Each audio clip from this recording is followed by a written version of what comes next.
What's up, ladies and gentlemen? Welcome to episode number 15 of the Frontline Film podcast. We're coming at y'all today with a movie review, big movie review for a movie we've been excited for, and that is Warfare, the new A24 war film, directed by Alex Garland, who did Civil War last year, and also Ray Mendoza. Um, so we're super excited to talk about that. We both loved it. Obviously, we're going to keep talking about our TV shows. We got Daredevil. We actually also got The Last of Us tonight, so we're going to do like an instant reaction to that. We haven't talked about it at all. And I'll talk about the studio because Landon was not able to get to it this week. But that is okay. That's okay. So, just like we always do, we're going to start off with some news and trailers. And yeah, let's just jump right into it. So, really, the only trailer we got this week, and it was a freaking fantastic trailer, um, was the final trailer for Mission Impossible: The Final Reckoning. I don't even like know where to begin. I'll rant afterwards after you give your thoughts because I'm going to talk a lot longer on it than you will. Um, when you think of like I call it they're action movies. I think we can go ahead and say they're action movies. With a heist element. When people talk about a franchise, they're gonna a lot of people bring up the Fast and the Furious and they'll bring up other franchises and everything. Mission Impossible, I feel like, is at the top of that list on how they do their action. And I'm not a they're not my favorite movies. We've talked about this maybe on the podcast. They're not my favorite movies. However, this trailer looks like it might be like a top five action movie ever, right? I mean, Tom Cruise just continues to break the laws of aging and physics and everything. It looks like he did it again here. Um, it's just they do such a good job, and then the score comes over too. The score is so iconic. It's really cool to see that Tom Cruise is still doing it, and we see our boy Tremel Tillman in it, and we love Tremel Tillman. And he looks he's got the mustache and everything, so I'm super hyped for that. But no, they just do such a good job of capturing the action that are in these films in just a 2 minute trailer. And Tom Cruise continuously just finds a way to run in these movies, just absolutely sprint. And he's on the side of a plane. It's so cool. This movie looks like it's gonna be awesome. And look, again, these aren't my favorite franchise. This isn't my favorite franchise, but I do recognize the stunts and the visuals and the actual practicality of what they're doing is should be noted, and we will talk about stunts and everything here in a minute when we bring up other news. But yeah, no, it is it looks sick. I can't even lie. Mission Stitch is a go, and we will be seeing both movies. But no, I'm excited. It's gonna be awesome. Yeah, no, for sure. And I want everyone to know Landon is saying he's not a fan just based off of the first four films. He has not seen the let's see, one, two, three most recent, the Yeah, four most recent, yeah. three or four, well, however many there are. So he hasn't seen the best ones essentially. So I'm definitely going to try to get him on that before the new one comes out. You got to be all caught up. All three of the ones up leading up into the new one are just unreal. They take it to the next level. So, but yeah, no, dude. Tom Cruise, as we've said time and time again on this podcast, he's just the man. I mean, I think he is the greatest movie star of all time. Not necessarily the best actor, of all time, even though he is really good and everything, Yeah, but he's the greatest movie star of all time, and I don't know how he will ever be topped. yeah. No one has ever done it like him, and no one I don't think will ever do it like him. So it kind of sucks that he's getting a little bit older, but he's still out there doing all this crazy crap, which is just unreal. So props to him. He might not be the best human being, but God, he loves movies and he wants to make sure that like you have the absolute most fun time you can at a movie. And he literally puts his life on the line for each and every movie, ever since the first one. So he's a madman, but we love him for it. And yeah, man, if you would have asked me this a couple years ago, like before I don't know, before Fallout came out, I probably would have been on the same page as you. Like good movies, but like nothing just like groundbreaking. But then after these last couple, I've like fallen in love with them way, way more. and I remember being so excited for the last one for Dead Reckoning, seeing it opening night and with my parents, because they kind of grew up watching the movies as well. Um, yeah, and I think with either Fallout or Dead Reckoning was when I really like fell in love with it, and I've just been getting more and more excited with each trailer, little scene or whatever that we see from this one, or the clips of like behind the scenes him doing the stunts. Um, I can't wait, man. And but if this really is the last one, by the time it's said and done, if it's a good movie and they nail the ending, it could potentially jump up into the conversation for me of like the greatest, my personal favorite franchise. Um, I know like Star Wars is your favorite franchise. I currently probably Marvel is my favorite. But if this movie nails it, could potentially be up there and without a doubt the greatest action franchise. I think it's already solidified itself there. Um, yeah, just an unreal trailer. Their trailers are always like fueled by the score, and with each movie, the score like um, evolves. It's like it just gets bigger or Yeah. kind of more dark or different to kind of More fit the vibe grand of the movie. almost. Yeah, More it grand. evolves a little bit each time, but Yeah. it's still the same theme. Kind of like how the Avengers theme does. Yeah. It evolves over each of the films. Uh, so the trailers always get me going. As soon as I hear dun dun dun dun dun. It just chills Yeah. every No. time. So, It was uh, cool. yeah, Very and then cool. his little crazy plane stunt that we've seen in a couple of trailers looks ridiculous. Yeah. And what I liked about this one, which really kind of makes it feel like it might be the last one. They still haven't confirmed, but I don't know. It's just the way they're marketing it. It looks like it will be. This one like showed, a lot of brief little scenes from all the previous, Yeah. Yeah. kind of acknowledging like the Yeah. journey he's been on and everything he's been through. So super cool. Still doesn't give much away. There's not much like dialogue in these trailers. It's just a couple little glimpses of him running and doing stunts or jumping in the ocean, being in a scuba suit, whatever it may be. So I'm beyond pumped for this movie. And don't you worry, everyone. I'm going to get Landon to watch the most recent three before he sees the new one. He I'm is gonna watch going him. Don't worry. to do it. And we're gonna, like you said, we're gonna be full go for Mission Stitch. So, shout out Tom Cruise and Mission Impossible. I cannot wait for that movie. Um, might potentially be able to see that movie in 70 millimeter, but we'll share more about that with the pod at a later date. So, Yeah.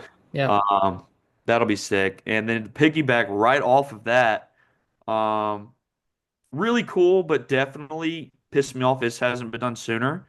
Um, the Oscars or the Academy announced that they are officially gonna be giving out an Oscar for like best stunts, um, which people have been talking about for years, and I feel um, I don't know, the movies over the past 5 or 10 years that people have really talked about it with are like the John Wick movies or obviously Mission Impossible, like pretty much anything Tom Cruise is in, or things like maybe Mad Max, Uh, people have been screaming for a Best Stunts Oscar. Like those people, like we said about Tom Cruise, literally put their life on the line each and every time for these films, whether it's just falling or jumping off a building or being in a car crash, whatever it may be. Like these workers are crucial to every action movie, every movie with even a remote little bit of violence.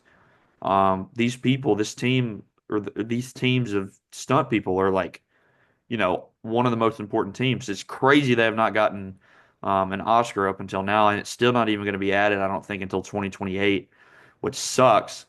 I'm just like running through like how if this had been going for 20 years, like how many would Tom Cruise have, or like how many would Keanu Reeves like and Chad Stahelski have for their stunt work in the John Wick movies. So definitely, I think it's very cool they did it. Definitely way later than anyone wanted, but still cool that they are finally doing it. It's just going to be a couple years. And of course they do it when Tom Cruise is like seems like he's going to be done, right at the end of his career, but it is what it is. So super cool. I definitely okay. I definitely think that this should have been done a long time ago. I'm with you there. Have you ever seen the thing on HBO that talks about Daniel Radcliffe's stunt double who got paralyzed in an accident? Yep, yep. Me and Cameron watched that, and you don't, if you don't realize how much these stunt doubles or stunt actors do in a movie, like they do a lot, and I think they should absolutely be recognized. I mean, stuff that even as simple as fight choreography, and it helps bring the movie to life, and these people are vital to stuff that goes on in the movies. And yeah, you have an absolute respect for Tom Cruise, who does his own stunts. Florence Pugh, the videos we've been getting for Thunderbolt, she's doing Guys her like own Jackie stunt. Chan, has Yeah, been doing like all people this. like that should absolutely like those are legends. And then there's people that just kind of go unnoticed, and if you're not reading the end credits, you wouldn't know their names or wouldn't know how much of an impact they actually have on a movie, but they do, and I think they should absolutely be recognized. Tom Cruise, yeah, would probably have 10 at this point.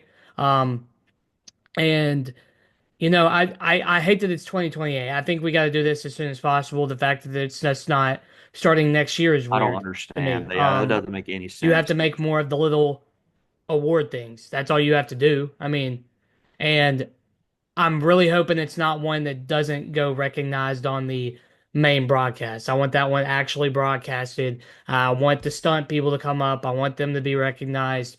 Um, and obviously, dude, it's so cool to like when you hear them talk about stunts and how, whether it be jumping off a building or in some movies it's getting thrown against a wall or even as simple as fighting somebody. It's just cool to see that. And it's hard to do it yourself for sure, and that's why we got people to do it, and it's dangerous work too.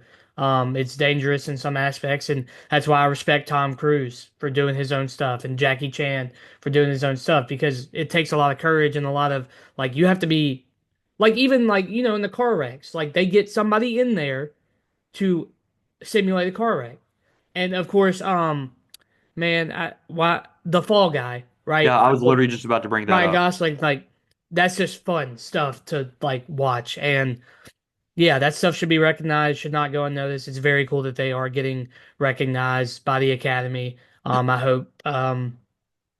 I hope that maybe they'll call it like the Tom Cruise Award. So they'll probably there's somebody else that probably has, done more stuff, but you know. Yeah, no, for sure. I was literally about to bring up the Fall Guy as well. I feel like that honestly, like, probably did because that was just last year. That probably did kind of help escalate the conversation. I know that's a movie me and you both enjoyed, and you really do kind of get more of a background on what it's like to like be a stunt performer. Obviously, like Ryan Gosling is, playing a stunt performer in the movie, but then if you remember after the movie, like they show the behind the scenes of like the actual stunt performers in the movie and like give them their flowers, which is Yep. super cool. Yep. Um, so yeah, that's a movie we both liked, kind of shining a light on the importance of stunt guys. So, and women as well. So, uh, super cool that they're doing it. It's definitely way too late, but hey, at least they're Yeah. doing it. I don't know why they can't just implement it next year, but whatever. Agreed. But yeah, the Academy's stupid, but is what it is. So, yeah, and like you said, they better like give at least give Tom Cruise like a legacy award or Yeah, something. give some people who have done it in the past some Yeah. love. They Yeah. will. They will. Yeah. So yeah, super cool stuff. Um, the last big piece of news that we got, this was like super early in the week. It got tweeted and it's pretty much confirmed. Robert Pattinson is like very much being eyed for a role in Dune 3, in Dune Messiah. So uh, I think it's not a villain or it's not anyone that's like been there yet or been acknowledged. It's a villain in the third book is like what people are thinking he's going to be, which is super cool to think of him in a villain role. He's obviously an incredible actor and he's really coming to his own these last couple years with like Batman and Tenet and Mickey 17, and some other things here and there. He's an actor me and you both love, and I think we really saw how skilled he was with Mickey 17 earlier this year. So when I saw this news come through, I was like pumped because he is currently like one of the best guys in Hollywood right now. Yeah, and it feels like he's been cast in a couple big projects over the next couple years coming up, including The Odyssey. So if he is confirmed for it, which I feel like he will be, like why wouldn't they cast him? He's going to be in the two best movies of next year. So super cool. And if it is going to be him in a villain role, that's something I like to see. Yeah, and it would be so cool to see him in the Dune Part 3 or Dune Messiah. Him, yeah, you said, I mean, you basically said everything perfectly. Mickey 17, we knew he was a good actor. The Lighthouse, Tenet, Batman, we kind of saw him shine in those. And with Mickey 17, specifically, he played two characters, and that's so hard to do.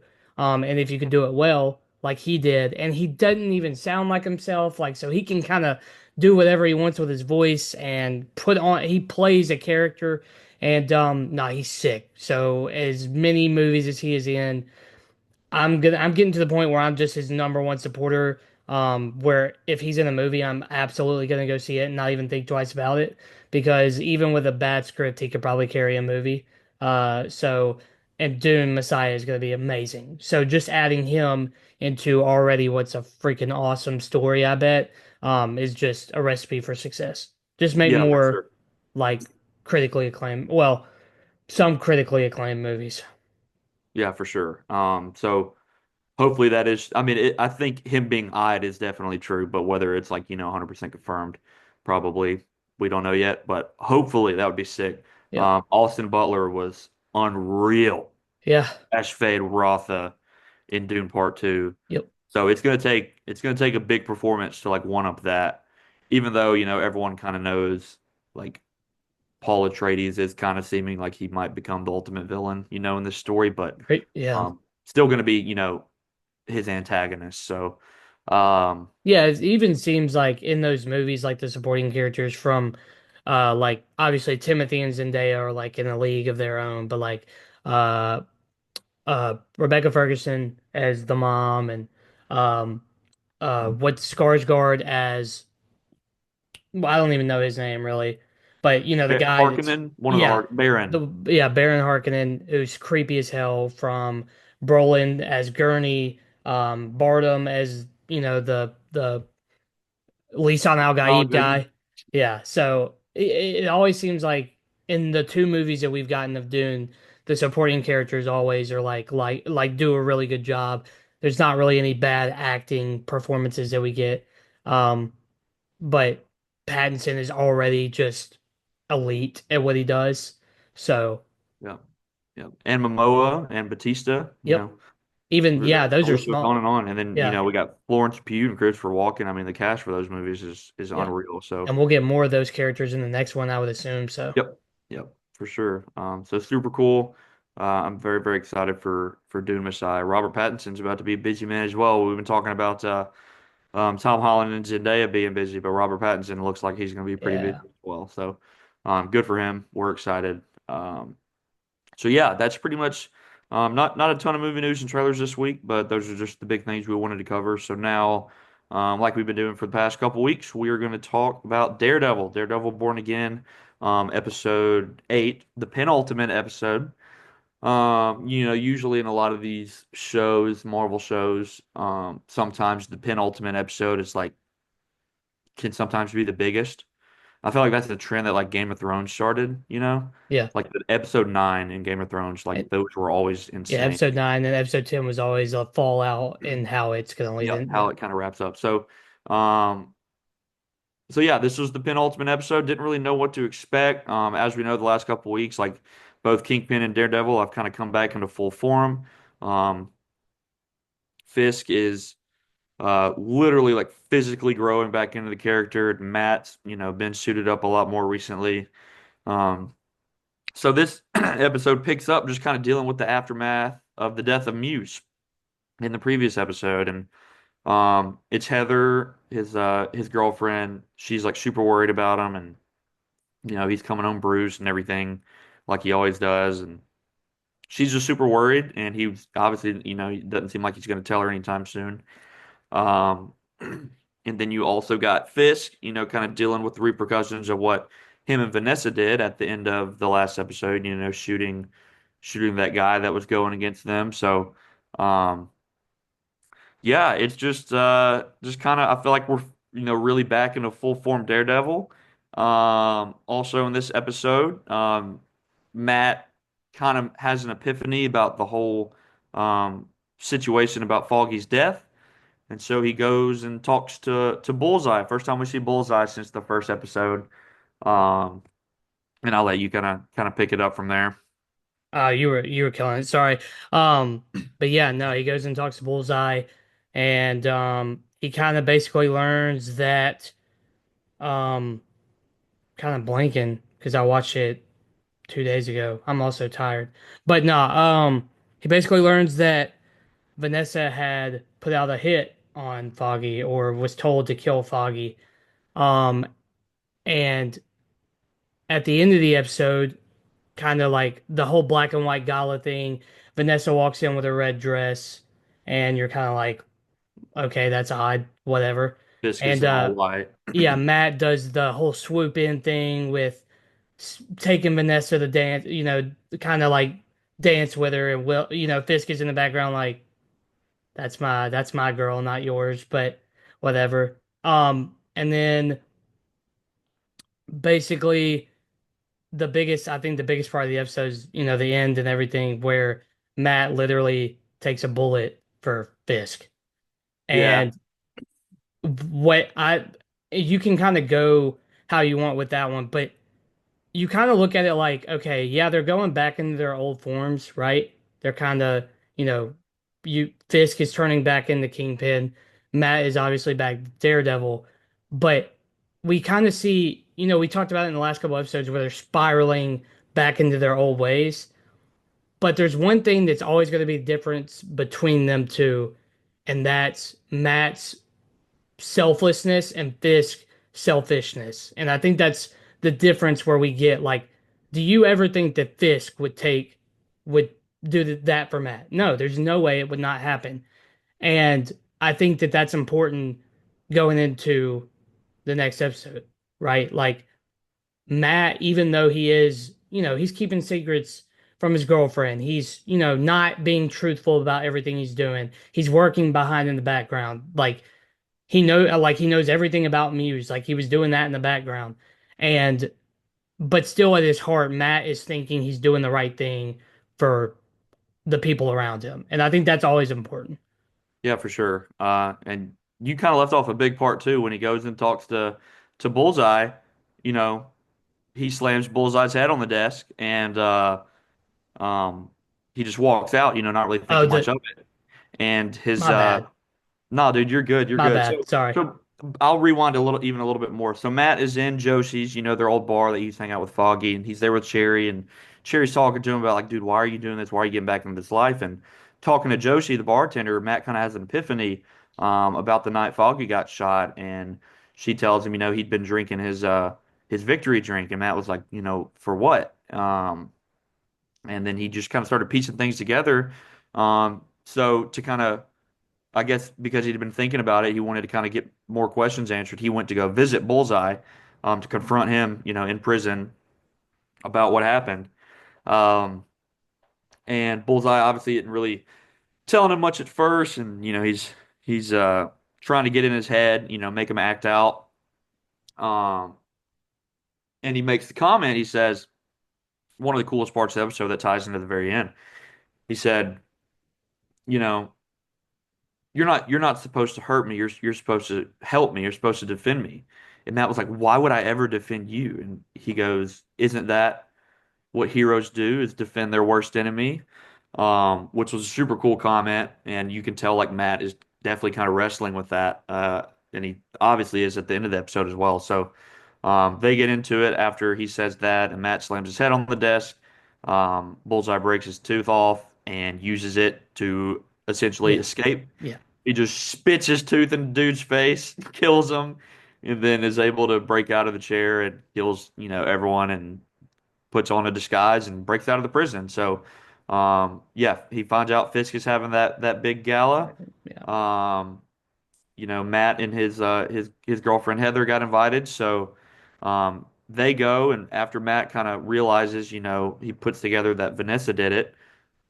He goes to confront her, and then at the same time, Bullseye's breaking into the event with a sniper, and he's getting ready to shoot Fisk, it looks like. And as Matt's dancing with Vanessa, confronting her about it for the first time, um, you see Bullseye like, looking down the scope and everything, and he's aiming for Fisk. And obviously Matt being Daredevil, he sensed it. And it did the same thing as episode one, where, it kind of zooms in on his face and then like, the screen got bigger and opened up, like the dolly zoom or whatever they call it.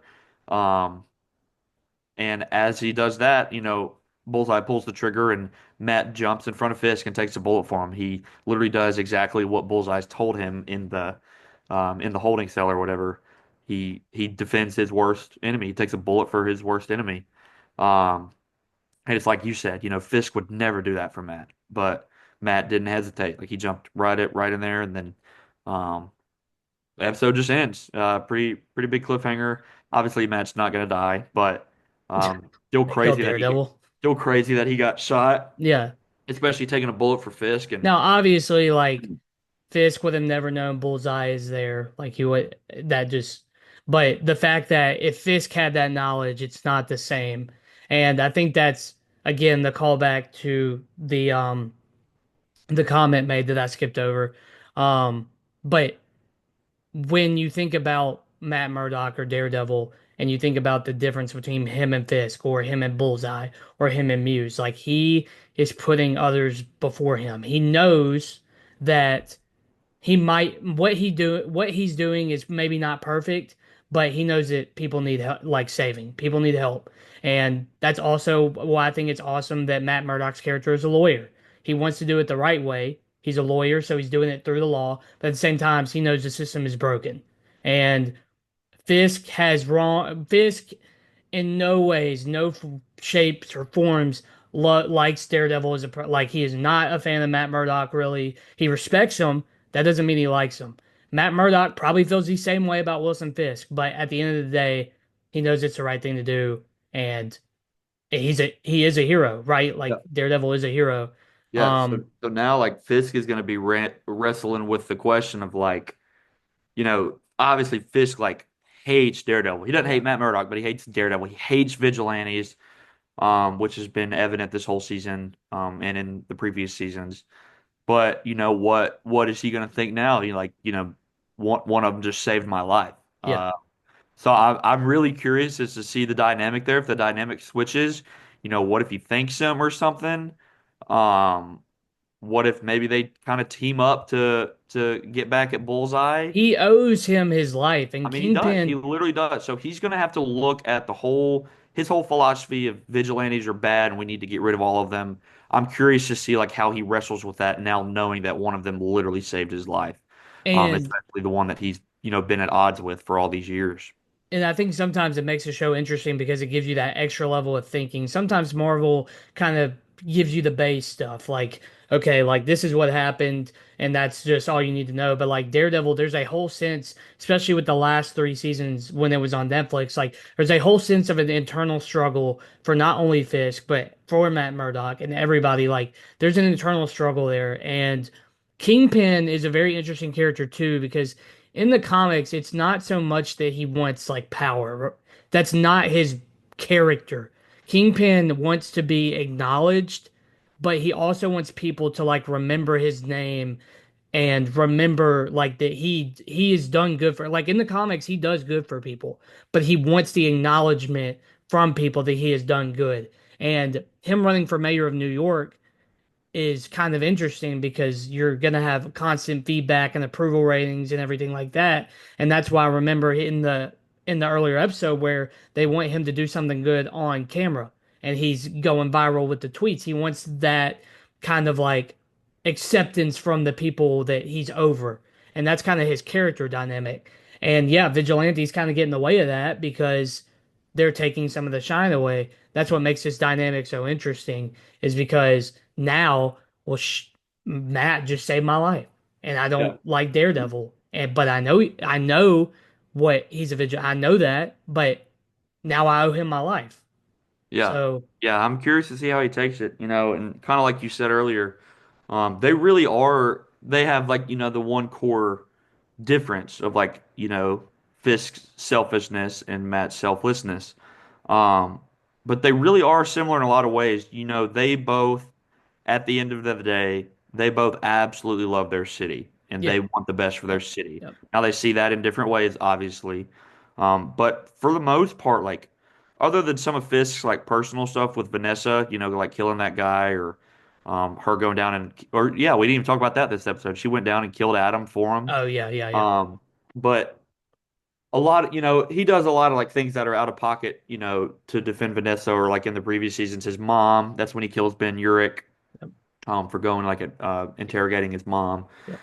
So when personal things get involved, he goes off the deep end. But a lot of what he's doing, like I'm not justifying it, but like he ultimately, like at the end of the day, like he genuinely thinks he's Exactly. helping the city. So Exactly. he's a villain. Like he's one of those villains that like you understand where they're coming from, Yep. which makes him such a great villain. Yep. Same with Thanos. Same Same with with same with Killmonger. Killmonger. Yep. Like probably the two best villains of the I would MCU, say so. Yeah. and Loki as well. That's due to like a lot of jealousy and things And like then the that. high evolutionary as well. Like those Yeah, with what makes a good villain is that they believe in their heart of hearts with everything in their body that they are right. And Fisk, he doesn't like he cares, but what I'm trying to say is he doesn't care how it's done. He yeah, is going to get it done. And Matt takes a little bit of a like, okay, I care how it's done. I'm not going to harm people that don't need to be harmed. Fisk doesn't care who's in the way. If it's in the way of him meeting his goal, he is going to go through them. And literally it's hilarious because Matt is, a vigilante. He's in his way, right? Like he's in his way. He's trying to, take control of the city. And Matt also being in his way saved him from being shot. So it's like the dynamic there is just crazy. It's just subtle things for like a show. It's subtle writing and it's subtle stuff like that that maybe like some people just don't catch on. Like, because if you watch Daredevil as a basic show, like it's very entertaining. But as soon as you like realize the moral differences between Wilson Fisk and Matt Murdock, like that's what makes the show, I think. And yep. that's why I think and the black and white gala is hilarious. It's black and white, yin and yang, stuff like that. And then Vanessa being the love interest of Fisk, wearing the red, like it's all Just little interesting to things me. like that. Yeah. No, it all adds up to make one beautiful thing. So, this was, I think I told you, this was my personal favorite episode, which is wild because like I don't even think Matt's really in the suit at all this episode. It's just more like character stuff, which I love, and that's what makes this show great. Um, So yeah, we can kind of wrap that talk up. But huge episode next week. We got the finale, or not even next week. 2 days. 2 days from now, we got the finale. We know Frank Castle's back. We know Karen Page is back. We know Bullseye's back. I'm curious to see like what involvement Fisk has in this upcoming episode. Is he gonna try to like come at Matt, or is he gonna maybe help Matt out with Bullseye? Who knows? Um, so we'll just have to see. But I'm pumped for the finale. I think it's gonna be a banger and. Obviously, we've seen all the images. They've already been filming season two, and it's supposed to come out around the same time next year. So very, very cool. Love that. Shout out Daredevil, and yeah, we got one more week to talk about it. So I'll run this by you from what you've seen so far, obviously. Um, not counting the finale because we don't know. To this point, where would you rate it among the other MCU shows, do you think? Not counting the Netflix ones, not counting, I'm talking about like MCU on Disney Plus, like that. Where would you probably rate it? two, Yeah, probably two behind Loki. behind But Loki. if the finale, nails it, we'll have to see. Yeah, We'll have to assess that. But Loki as a whole, I mean, it has 2 seasons. It has more yeah, development. yeah, So maybe by the time 2 seasons of this are out, I can really yeah, compare it. yeah. We always talk about, I know I'm ranting, but we always talk about like the grounded element, and Loki does the multiversal timeline element of it. And now we get Daredevil, which is grounded. It takes place in a very small area.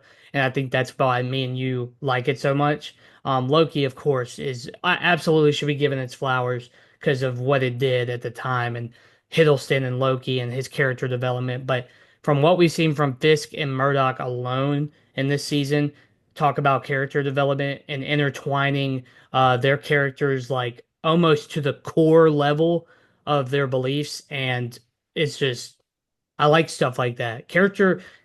What makes you fall in love with characters is the more you learn about them and watch them grow across the season or whatever. And both characters have changed, whether it be for the better or the worse this season. Yeah. Yeah. So, super big finale coming up. We are both very, very excited about that, and we will definitely be talking about it. So, can't wait. All right. So, that is Daredevil. And now I'm going to briefly talk about the other show we've been watching. That is The Studio on Apple TV Plus, the new show starring Seth Rogen. We've talked about it the last couple weeks, and we've both been absolutely loving it. I know you weren't able to get around to watching that one this week, but I'm sure you'll probably watch it like, after we get off tonight or something. So, um, yeah, no, really, really good episode. So this one, as we've talked about, I'm gonna try not to, well, it's not like a big spoilery There's show, no but I there's no won't like, spoilers in the show, let's be honest. yeah. Just go ahead. Well, this one kind of is because this one's a mystery. So Oh, this one's interesting. not connected at all to anything, and the what this episode is about is um Olivia Wilde is directing a movie, and she's actually filming it on film, which not a lot of people do. But she has directed this movie on film for the studio, and um, basically the film's done, and they're trying to get or they send off the film reels to um, like go to be wherever they're supposed to go, and one of the film reels goes missing. When it gets to where it's supposed to go, they're like, we were supposed to have 10 reels. There's only nine here. And the one that went missing is like one of the biggest scenes in the movie. Um, so this episode very much mimics and makes fun of like nor how do I suck at saying that word, like Noir? Noir Yeah, Noir, noir. like Yeah. Yep. mysteries, like it's the whole episode. So it's a mystery about Seth Rogen trying to figure out what happened to this film role. And the music that's playing is like that kind of music you hear in old noir movies. He's got like he puts a top hat on from the costume department just because he's having a bad hair day or something. And then he's like smoking a cigarette in the alley.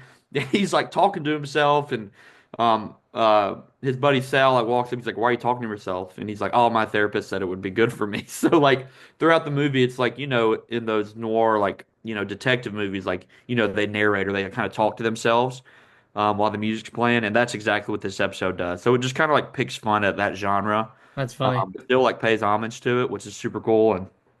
And yeah, it's just, I'm not going to like spoil what happened to the film reel, but um, Zac Efron is in this episode. He is very, very good. He's very funny. Nice. Um, Nice. he's probably the biggest cameo, and then Olivia Wilde. Yeah, super short, 30-minute episode. Um, I'm loving this show. I'm loving it so much. I love how like this had nothing to do with anything else. It's just like, all right, we're gonna do a murder mystery episode now. That's Not a murder fun. mystery, but a mystery episode. And when you watch it, you'll know exactly what I mean. Like they kind of pay homage to like that genre of movies. So that'll be, I think it's kind of cool. What I'm Something that I'm kind of excited to see them do, if it is what they're doing, is kind of making like each episode about a different genre of movies, kind of, or a different thing about movies. So like the second episode was about the Oner. Hmm. Um, the third episode was kind of about like the relationship between a director and the movie, and then this one Hmm. is like about mystery, thriller. I'm wondering if like maybe they'll do a horror episode or Oh something, yeah. Yeah. or a super dramatic episode. It's kind of like meta if you think about it. That's the best word to describe it. So, really, really good episode. I still think the first episode of the show is my favorite, but this one was really, really good too.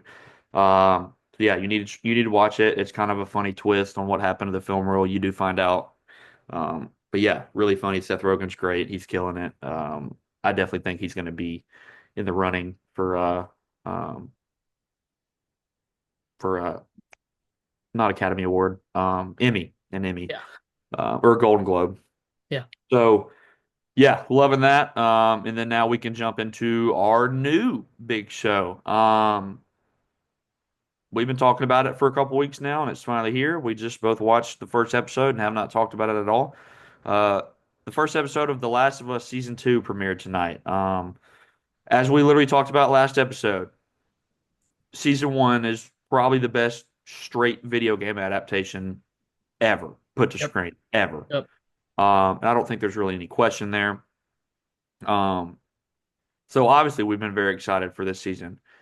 Me and you were also both hesitant because the second game is just not very good. It's just not a very good story. Me and you and most people like didn't love the way that that game like just handled things and the direction they went. So everyone was kind of on edge, including us, about like how this season was going to be, how much if they were going to do anything different or like if they were going to stick to it.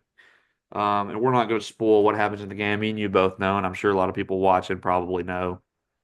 But yeah, so when this got announced, everyone's like, how are they going to handle this? So that hasn't happened yet, so we'll just have to see. But yeah, we got the first season tonight, first episode tonight, and it actually picks up like immediately where the last season ended, with Joel and Ellie talking after he breaks her out of that facility, and uh, and then it has the time jump. The Just like in the game, it's a 5 year time jump. So Ellie is now 19. She's a little bit older. Joel's obviously a little bit older as well. They've been living in this town for 5 years, and things for the most part are going pretty well there. They have like a little government, and they have a party for New Year's. It's like a normal little town for the most part, other than the fact that all around them outside there's zombies everywhere. So yeah, I kind of want to hear your thoughts. I had not talked to you at all about it. I know we both uh kind of had the same opinion, but yeah, let's hear So it. you're gonna make me lay it out there first. Yeah, Fair. Yeah, so the 5 year time jump, I mean, Ellie, like you said, is 19 and she is think she's an adult now. I'm gonna go ahead and tell y'all this that I don't remember the first part of the game leading up to the big event that we're obviously leading up to. We get Abby in this episode, who, briefly. Yeah. um, yeah, and we are waiting for basically the event that kicks off the whole the second game really, because everything that leads up to that is just kind of world building stuff. Yep. And this episode is the definition of world building. I mean, it's just kind of everything we already know.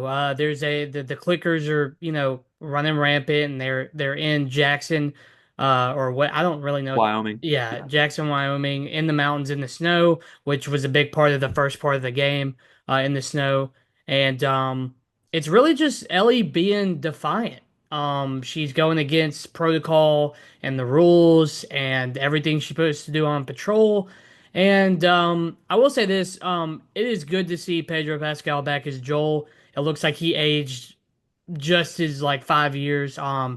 He actually is very Well, I'll say this: he does a good job playing the character, but I think the way the character is written, I don't remember him being like that in the game, I guess. I don't remember him I remember him being attached to Ellie. He obviously loves Ellie like his own daughter that he lost at the beginning of season one.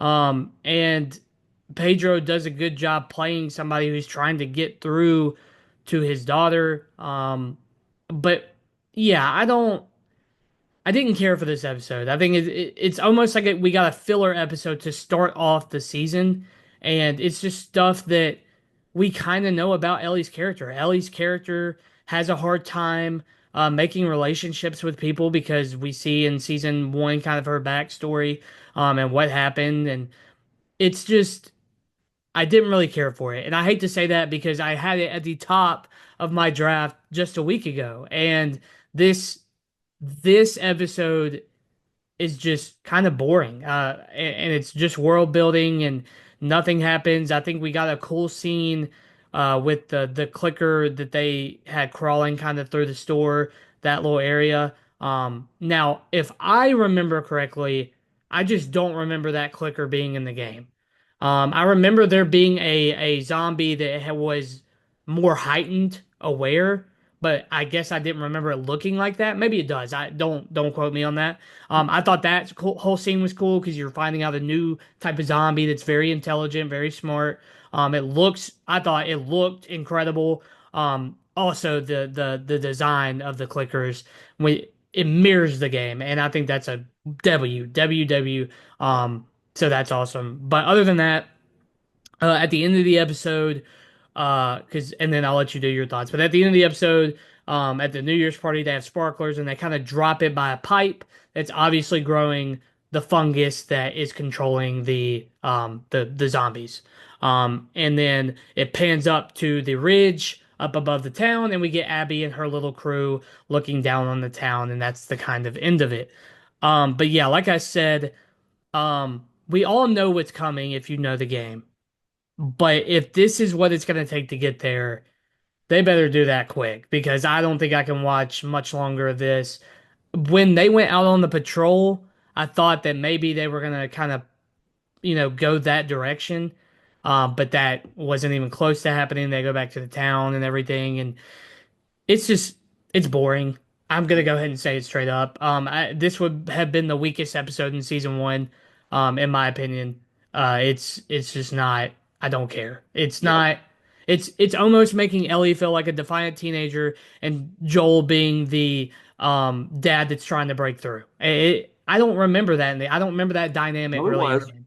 It was like that. I will give it that. Because I actually watched a YouTuber Courage played it through last year for the first time, and so I remember watching it and kind of had a little bit of a refresher. But it does after that 5 year time jump, like they are Joel and Ellie are at odds with each other over some things. He's trying to connect with her, and she's older and being defiant. That was like in the game, and I do also remember the New Year's party being in the game. That scene with Yeah. her and Dina Yep. dancing. And you didn't bring up Dina, but Isabella Oh, Merced is now Dina. my bad. I will say, I think she was probably the highlight of the episode. Um, I think she was very good, personally. It was Um, fine. I mean, I thought she was very good. It's uh, just, a new character. Um, and she's a huge part of the second game, so they got a good actress for that. I thought she was a good, fun character and a good introduction to her and Ellie's relationship. So that was the highlight for me. But yeah, like you said, for the most part, it's very underwhelming. It was, like you said, basically a filler episode at the start of the season, which is just not what you want. It's just a whole episode of playing catch up, and you're just catching up with these characters that you yeah. spent time with in season one. And they do that is in the game a little bit at the beginning I before the remember the beginning being kind of slow, before the big but event, but yeah, it's mainly I think they might have kind of drawn it out a little bit more. so this is the problem, and this is going to be with every video game adaptation of, like going to a TV show or movie. The difference between your video games and your TV shows or cinema or whatever is that when you're playing the video game, you're actually controlling the character, you're moving around, you're finding stuff, and you can't do that in a TV show or movie. So, like, the world building that you get in video games works the way it does because you're able to actually sit there and be like in the game, you're playing it, right? I think that's the problem with TV shows. And this one in particular is that at the beginning of the first game, you're able to go and do the patrol and be in the story because you're actually controlling the character, but you can't do that in a TV show. And this one is just world building, and that's all it does. That's all the whole first episode is. Yep, It's it just kind of expands on the world from the last. it's Ellie Um, being reckless, and it's Joel trying to reel her back in to be rational. yeah, and it'd be essentially a father figure to her. Yeah, Um, Pretty cool. A big part of the second game is hello, hey, it's Nugget.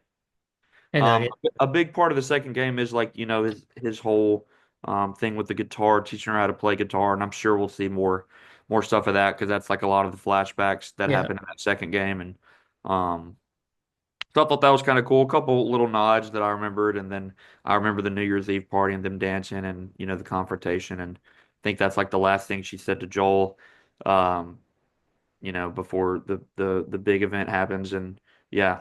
So I mean, but how this episode ended, it does look like next episode is when it's Has probably to. going It to has happen. to.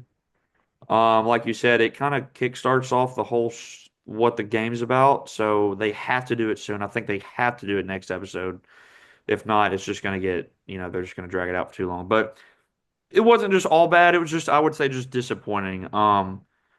I thought, like I said, I thought Isabella Merced was a highlight. I thought Pedro in his limited screen time this episode was very Man, solid. he is And I know some people kind of don't they'll talk about the casting or whatever. But Pedro is Joel, man. Like he looks rugged and rough and been through hell. I think that is like he looked great in this episode. yep, yep. He just as good as he was last season. So he was a highlight. Isabella Merced a highlight, and then I think like the um just the setting, Yeah, like it just looked beautiful. yeah. The just the outdoor setting with the snow, The horses. and that was something that was super pretty about the Yep, second or at the start of the second game. Just everything happening in snow. So I think like the settings and everything look good. It's you feel like you are kind of like immersed in that world. They do a good job of like making it feel real. So I'll give them that. It wasn't all bad, but just very underwhelming and kind of disappointing, especially like I remember episode one of the last season being one of the best episodes of the show. That's yeah.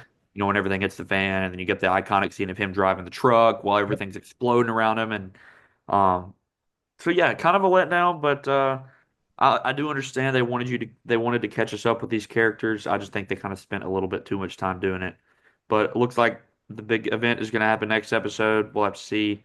And maybe the season takes a turn because it showed after the episode was over, it showed like kind of a trailer for yep, the rest of the season, and yep. it looks like it's going to be pretty good. Yeah, yeah, I don't even remember the second game like being all that crazy. yeah. Um, but it also is a very long game, so there probably is some things I'm forgetting. So yeah, kind of wild that me and you were both a little disappointed in this. It wasn't just horrible, but definitely just not the best. And like you said, it probably would have been the weakest episode of season one. So It it probably definitely would have probably the been weakest the episode of the whole show so far. yeah, and it sucks because it's the first episode of a new season. I almost wonder why they didn't just do a longer episode and get to that point and then cliffhang us till next week. Yeah, Kind of wonder why they didn't go that route. But I mean they did kind of cliffhang a little bit, but I mean, but like, yeah. you know what Uh, I mean. You know I what I know. mean. Like, Um, but yeah, so that's The Last of Us. Hopefully next episode is better. Kind of sucks being a little disappointed in that because we both we love video games and we love video game adaptations. So yeah, we already knew this was going to be a hard video game to bring to life because it's a it's one of the most controversial video games of all time in regards to like people liking it or not liking it. So we'll just have to see the direction they continue to go, and hopefully the ball gets rolling next episode. So that's The Last of Us. That's all of our TV shows. We've really been enjoying it, and I know we're gonna have Andor soon. Jump in here, and then probably next week I'll talk about Black Mirror. Those all just came out. I just haven't got around to that. So we're doing pretty good with the TV shows. And we're also doing pretty good with the movies. So our big movie review for the week, we're gonna be talking about Warfare. Like I said at the beginning of the episode, new A24 war film, directed by Alex Garland and Ray Mendoza. Alex Garland did he did Civil War and he did another Ex Machina back a while ago with Oscar Isaac and Alicia Vikander or something. Um, I love Ex Machina, and then Civil War was pretty good. It wasn't just the story wasn't just the greatest, but like the way it was shot and some of the sound editing and stuff, which we'll talk about sound editing, were really good in Civil War. So, when this trailer debuted like 2 months ago, we were amped for it because we don't get a ton. Me and you both love war movies, military movies. It just feels like we don't get a ton of them anymore. We might get like one big good one a year, maybe one every other year. I can't even really think of the last like big, like really solid war movie we got. for a Um, theatrical release, it's hard because I we did know. have All Quiet on the I Western was Front. literally That about to was say that's probably the Netflix. last one, and that was That was on Netflix. streaming, and I think that Yeah, was 2022. So, yeah, um, yeah. we just don't get them a lot, which sucks because we love them. I mean, I understand, a lot of it. It's not repetitive, but a lot of those stories have been told before, so I can kind of understand why it might be hard to find, these um, things that to make them super different. But this one does a great job at that. It kind of giving us a different experience with a war movie and a different look at war. So, um, but yeah, when the trailer dropped a couple weeks ago, or a couple months ago, we were like amped. We're like, dude, this looks really good. We didn't know about this, and pretty solid cast. You got Joseph Quinn, who's ever since Stranger Things, he's blowing up. Will Poulter's been blowing up. Um, you got Michael Gandolfini, Yep. um, Cosmo Jarvis, Cosmo Jarvis, Charles DeFaro Melton, Wunatai, huh? DeFaro Wunatai, Yep. Charles Melton and Noah Centineo. Noah Centineo, a couple other guys I recognized. Really good cast of just young guys and playing, young soldiers. And um, when the trailer dropped, we were like, dude, this looks like it's gonna be sick. So we've been excited for it, and it finally came out. First war movie we've had in a minute, and I'm gonna speak for both of us right off the jump and say that we both absolutely loved this movie. Um, one of the best movies of the year, if not the best, up until this point, and I think one of the best war movies in a long time. Um, like I said, this movie takes a much, much different approach at, studying war or like what war is like. And um, you've gotten you've gotten like, the super dramatic aspect of war in movies like Saving Private Ryan and violent in things like, you know, All Quiet on the Western Front. That's very dramatic as well. And then Lone Survivor, Black Lone Hawk Survivor. Down, And then you've had some that also have like, I don't know, I just kind of thought of Overlord. That's not necessarily just a war movie, but, kind of has some horror elements. Um, so, we've seen a lot of war movies over the years, and a lot of them are just super dramatic and emotional and kind of like, um, we still love them, but a lot of them, like maybe people say they kind of glorify war, which I could definitely see that. Makes it, or maybe makes it seem like it's not as bad over there as it really is or really was. But this movie does the exact opposite. It wants to show you how absolutely horrible war is and the effects that it can have on these young guys that are over there. It's a super, super simple premise of a movie. Um, they're going to run recon on this area. It was in Iraq, right? And basically they get attacked while they're in this small little house. And most of the whole movie takes place in this little house um, that they were doing recon in, and they just get absolutely slammed by the Iraq forces. Um, and it's just a super simple movie. It's like, it's just all these guys together, and you're spending time with them. You get about 30 minutes to kind of like, get to know what each of them do and kind of what they're like. And then once that first grenade, drops in the house, the shit does not stop for an hour. It is beyond thrilling from that first grenade drop until the end. Literally on the edge of your seat, sweating. I told you, like, I felt like I was exhausted after watching this movie. I've kind of went on a long time about it. I want to hear what you think. you're gonna have to stop me. Uh, I could talk a lot about this film, guys. When Cole said it, yeah, like a lot of the Saving Private Ryan's, your maybe American Sniper or uh, Lone Survivor, Black Hawk Down, the list goes on and on and on. This is the most real. A lot of movies have been done about World War One, World War Two, Vietnam, and you get like Lone Survivor and Black Hawk Down and stuff like that. But this had an impact on me. I'm not Yeah. gonna No, me too, lie. man. This was a tough watch. This was horrifying, gut-wrenching. It is scary for the people involved. Um, and it took a piece out of me because we don't live over there. We don't know what happened. We don't know what's going on. And what Alex Garland and Ray Mendoza do in this movie is, I think, changes the game. Yeah, it's Um, special. the the greatest thing that this movie does is the no score. I think we have to talk about it. There is not a single ounce of score in this movie. There's not one. At the very beginning, the first 5 minutes, we get one of the probably coolest scenes that I think we like. When you talk about war movies, you think about opening scenes, and the one that everybody's going to reference is Saving Private Ryan. Rightfully so. It is horrifying.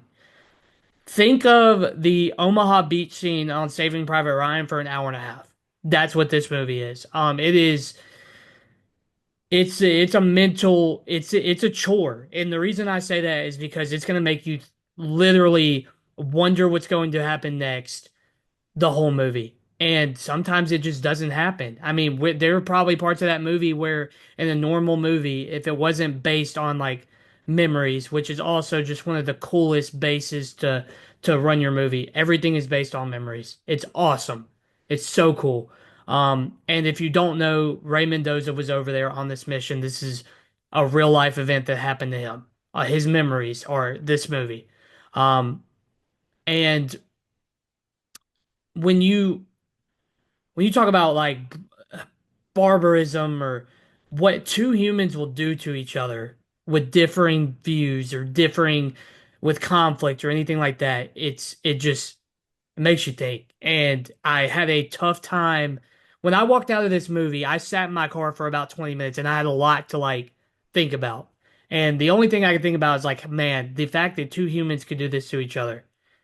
And it's just the only sounds that you get in this movie are screaming and agony, gunfire, grenades, explosions, tanks rolling up. Dude, it's tough. It's brutal, and I think that's what makes this movie so good. It is, like I said, I probably have to stop here in a second, but it is just a masterclass of storytelling and a masterclass in what your point was to get across. Yeah. Um, Yeah, dude, it's it does a great job of immersing you in that exact mission that they were in. Like you genuinely, because of how unbelievably fantastic the sound editing is and everything, you feel like you're in that freaking house with them. You really do. Like the whole theater's shaking with each gunshot and each grenade and all the missiles and everything and the IED. Did I say IED? IUD? IED. IED. IED. I Yeah. thought I said IUD at first. No, you said IED. You're good. You're good. IED. But yeah, with each thing, like you feel the impact of each gunshot. Like you literally, and just the way that they mix the sound, you feel like you're freaking there. You're immersed, and it is. I think it is. I mean, there's a lot of really good war movies, but it's one of, if not the most, like immersive war movies ever. And the fact that, like you said, it's shortened to the point. The first 30 minutes, you're kind of getting to know them, and then the last hour is just chaos. But it's all happening in real time. Like this whole, once they get to the house until they, end up leaving at the end, about an hour and a half passes, and that's how long the movie is. It doesn't overstay its welcome.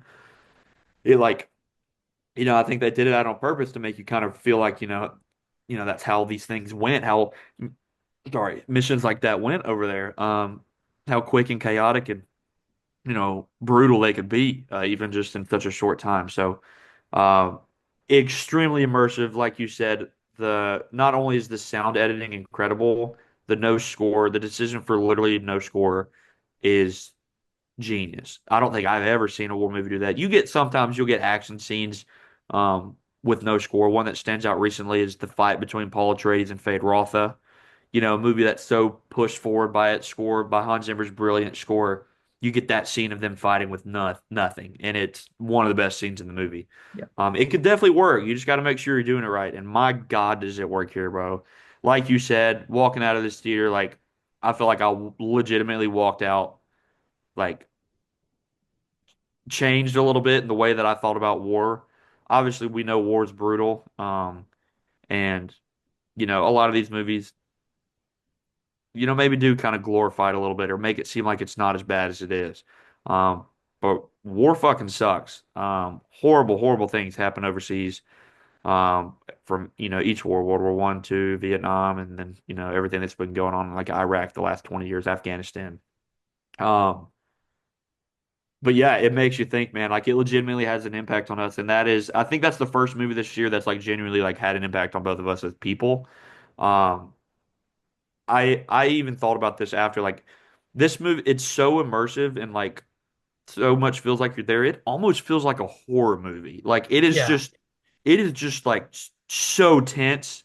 Like you genuinely are like kind of scared and you don't know what's going to happen to these guys. And we haven't even really talked about it, but some of their performances are just unreal. We could harp on all of it, but we don't got all day. yeah, But like Joseph Quinn, for example, half the movie he's just screaming at the top of his yeah, lungs in pain, and it's like sensory overload. It's like yeah. sensory overload. It It's really it, is. it's It unreal.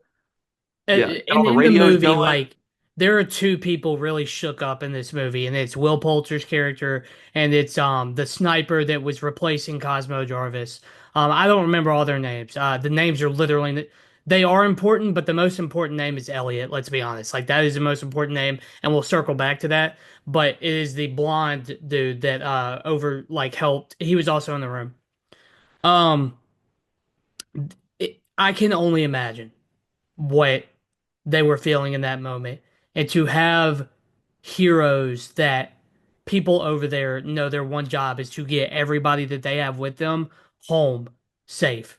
And dude, it just is I just it's Yeah, the worst part of this or not the worst part the like the most I think it hit me when the movie it turns black and it has that kind of like it doesn't even sound like music. It sounds like a buzzing in your ear kind of music type deal at the end when the credits are rolling. And it shows the pictures. yeah. I'm not gonna lie, I had to wipe a couple of tears from my eyes after this movie. I cannot believe this is game changing. I feel like this is a movie that it's incredible. It is absolutely I will give this praise to this movie probably all year. I will bring it up multiple times.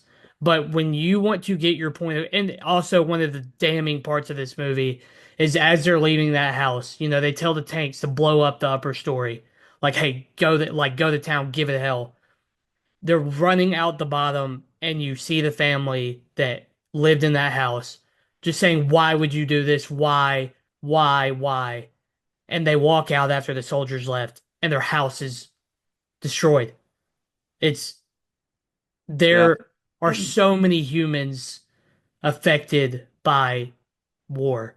yeah, And I will do another man, okay. I'll talk about this really quick. Like the one thing this movie does as well is that they do not tell you what the mission is, who attacked who first, who is in the wrong.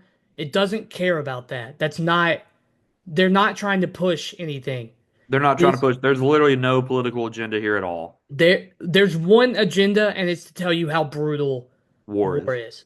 And it does, it's just, it's a Yeah, masterclass, is I the mean, only word that I can it's describe it it's as. definitely different than most every other war movie I've ever seen, which is like I said earlier, like it's kind of hard sometimes to come up with a good original, different kind of war movie, and that's exactly what this was. We could harp on it for days, but I think we can go ahead and give our scores. Obviously, we both absolutely freaking loved it. Um, so let me pull it up just to double check. So I gave it um 4.5 stars on Letterboxd and uh literally right on the edge of 5 stars. I gave it a 9.4. Um, I think it's not. I don't think it's the greatest war movie ever. Movies that we will probably talk about here shortly. But it is right there. It's almost right there. Like it is one of the best war movies ever. So I gave it a 9.4, literally the highest 4.5 star I could give it. It's almost right there at 5. Absolutely loved it. Highly recommend everybody go check it out. I think it'll definitely make everyone think for sure. What about you? So, leaving the movie theater, obviously, after 20 minutes of thinking, if you saw my tweet, I just said, yeah, with a period. That was the only thing I could really come up with as an instant reaction. Couldn't even think of the three words that I usually do. I didn't have three words for it. Yeah, Um, I gave it 5 stars on Letterboxd, my first 5 star of the year. Um, and rightfully so. It is beautiful, but in a horrifying way because it gets the point across and it does its job of what it's supposed to do. And shout out Elliot. You'll probably never watch this, but thank you is all I can say. Thank yeah, you. And yeah. The rating that I'm gonna give it for the 5 stars is I'm gonna one up you a little bit, and I'm gonna give it a 9.5. It is up there with some of my favorite war movies of all time, and we take rewatchability into account. This will be a movie that I'm going to have to rewatch at some point, but I am gonna know going into it how tough it's going to be to rewatch it. Um, yeah, dude, it is. There's like when you think of pure war movies, because there's wartime movies and then there's war movies that actually show combat. Uh, and wartime movies would, be Oppenheimer and Imitation Game and things like that. It is probably top five. I'm not kidding. Instant Impact, it's top like two. It is just this one hits home a little bit more too. I think when you think about World War One, World War Two, we weren't alive, so like we don't really know.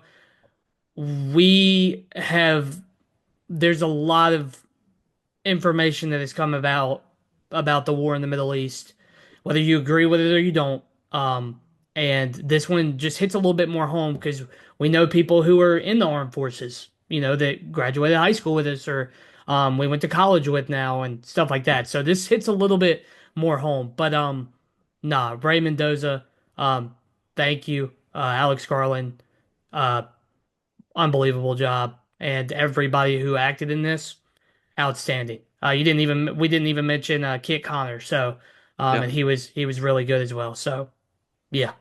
yeah, dude, unreal movie. Everyone, I don't think either one of us can recommend it enough. Everyone needs to go check it out. Um, you'll definitely leave changed. It's a very impactful movie. Um, just Oh, literal and shit. for the 15 new movies that I've seen this year, I know you've seen a little bit more, but this is my number one on the year. So this one got the number one spot right over Mickey 17. 5 stars, first one of the year. I'm happy to have my There first you five go. star rated movie. Yeah, man. Unfortunately, it's I still have Neja at 5 stars. It's It's just okay. It's it's point okay. one above it. Yeah. But no, I mean that doesn't take away this. This is definitely like a better movie than Neja. It's just, personal Right, preference. right, right. But completely different things. We both loved it. Everyone go check it out. We need more war movies, bro. This was great, which was such a good movie, and I really, really hope it does well and gets people talking, and we continue to get, more military war movies because we love them and Mm, they tell great stories and they mean a lot. So. yep, Yeah. Shout out Warfare, Alex Garland, Ray Mendoza. Y'all are incredible. Joe Quinn, Will Poulter, Charles Melton, the whole cast. Thank you. It was a beautiful, heartbreaking, terrifying portrayal, but you guys all killed it. So, yep. um, yeah, that's our Warfare review. All right. So to piggyback off of the Warfare review, we wanted to do another draft. We wanted to do a draft of our favorite war movies, our favorite like military movies. Growing up, it's a genre we both love, and like I said, feels like we haven't gotten too many of them.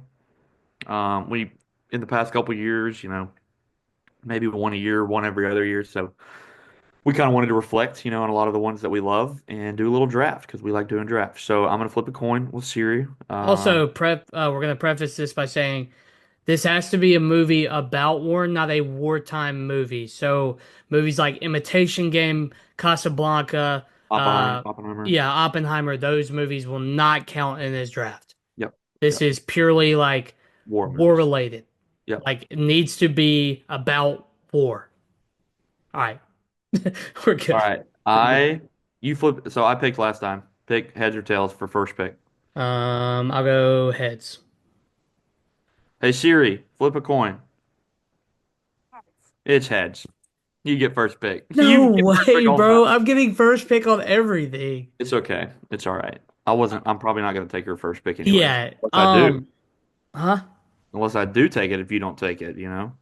then you wouldn't take it because I already know kind of your thoughts about the movie. But I'm just gonna take it anyways because I think people need to know what my personal favorite is. Okay, so first pick. This one is easy for me. It is one of probably the greatest war movies of all time. With I would say one of the greatest opening scenes in any movie of all time, just like of how you're going to set up a movie. And I've of course talking about the great Saving Private Ryan with Tom Hanks. And this movie is just I really do think it is very like this was kind of set up like like a blueprint for a war movie. Like, how are you gonna do it? War movies have been made before that, obviously. But the way you bring it to scale is all right, gather or capture everybody's attention with D-Day. How horrific was D-Day? And we know D-Day is one of the greatest casualty losses in American history in one day. We know that. So how are you gonna do that? And the movie is nearly perfect. It would be a war movie that I give 5 stars every time. I also love the ending of that movie where they're all in the broken like city street circle. The sniper at the top of the rooftop, every he's praying as he's shooting Nazis, and as Tom Hanks is laying there and through the smoke, the tank comes and you're like, this is it, like he's gonna die. And it's just an awesome movie. I think it's beautifully told. I think it's visually great for the time it came out, and I really do think Omaha Beach, the storming at the beginning, is just wow, Yeah. wow. So No, yeah, that's my it's not my favorite war movie. But I do acknowledge it is probably like the best opening to a war movie. yeah. That I remember watching that scene for the first time. Like, oh my God. Yeah, you have the dude like crawling. He grabs his arm, picks it up off and he keeps running. The guy that like pulls away from his lower half of his body. The young kid screaming like, "Mom, where's my mom?" Dude, it's Yeah, like yeah. it's No, it's brutal. it'll move you for sure. I think it gets a little, drags out of some of like the emotional elements and Yeah, like yeah. some of the side stories and stuff. But yes, greatest, probably the greatest opening to a war movie ever. So you're not a bad pick at all. Do not like I respect that. So I'm gonna go with this is my personal favorite. It's definitely like not considered. Yeah. Um, I feel like I don't think a lot of people would take this at first overall, but it's pretty much always been my favorite war movie, and that is Lone Survivor. I absolutely love Lone Survivor with Mark Wahlberg. It's one of the first like um, R-rated movies I think I saw in theaters with my parents. And so it was one of the first like R-rated, military movies I ever saw. And I haven't watched it in a couple years, but each time I watch it, like man, I still get chills. Um, it's a Mark Wahlberg's great, and the other guys are awesome. Um, and it's another like kind of warfare, like super simple story. They go to do recon and then it goes wrong and they just get absolutely railed on the side of this mountain and it's wild. And Mark Wahlberg delivers an incredible performance and it's extremely, extremely emotional. Um, always been one of my favorites, or probably is my favorite war movie and one of my favorite movies just in general. I know that's probably maybe not the most popular opinion, but I absolutely love it. Good It's pick. It's a very good pick. always been one that I loved. So yeah, so my first pick is Lone Survivor. My second pick is a movie that I actually watched last week. For the first time or again? You, again, Yeah. you remember we talked about it last week? Yes, Yeah, I that is think. Yes. Fury. Yep. Yep. Yeah. Yeah. That is Fury. Great pick. Awesome pick. Fury Underrated pick. Fury is also an Unreal War movie. It is more so about tank warfare, and I can't think of really another movie about tank warfare. Um, Unreal cast. I think out of everything that me and you were going to list, probably the best all around cast. Name wise, yeah, absolutely. Brad Pitt, John Bernthal, Shia LaBeouf, Michael Pena, Logan Lerman. I think I'm leaving somebody out, but just unreal performance from literally all of them. I rewatched it literally last week just because it was on Netflix, and I'm so glad I did. I forgot how unreal that movie was. extremely emotional, and it's different. Like as I said, it's a it's mostly set entirely like in this tank, so it's very claustrophobic and extremely violent, and they kill some Nazis in that movie, so that's always cool. Yeah, so that's my first two picks, Lone Survivor and Fury. I know Saving Private Ryan is like more of a classic, Yeah, and these are yeah, yeah. like newer ones, but they're ones that, um, like I guess I kind of grew up watching, and I remember going to see Fury with you, whatever year that was, 2014 or Yeah. whatever, Yeah. 2014 or 2015, man. Um, so yeah, those are my first two. And Yeah, back to those are your second pick. Those are two good ones. Fury, I think, is underrated. It's very cool. Just tanks are sick. I think those are like the cool parts of World War II because they were relatively like that was new type of combat, for the most part, that kind of stuff. So always very cool. All right, so this is gonna be my pick two. I'm gonna go with probably one of my so Saving Private Ryan is definitely my favorite war movie. It's up there with like my favorite movies. This one is also probably a top 15, 10 movie I think ever. And it's not even in English if you watch it that way. And it is All Quiet on the Western Front. You bastard. We actually watched it together the first time we saw it.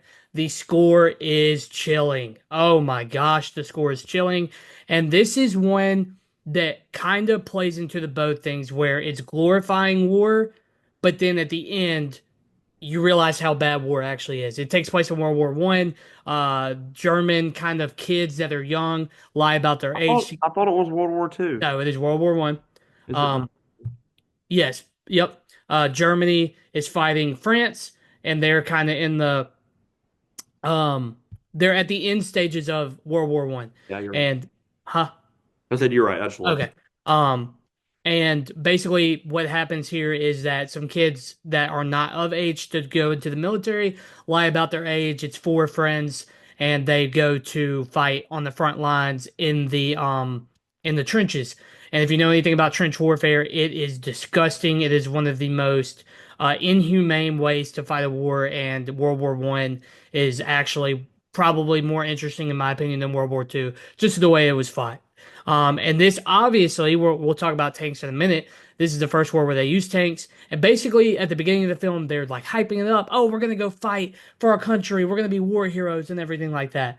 This movie is not in that way. It is they realize that they are in a deep pile of where they don't want to be. And also, what this movie does a great job of is by the end of this movie, so before the final charge, the Germans and whoever, I think they were fighting a mix of the Allies, the American, French, Canadians.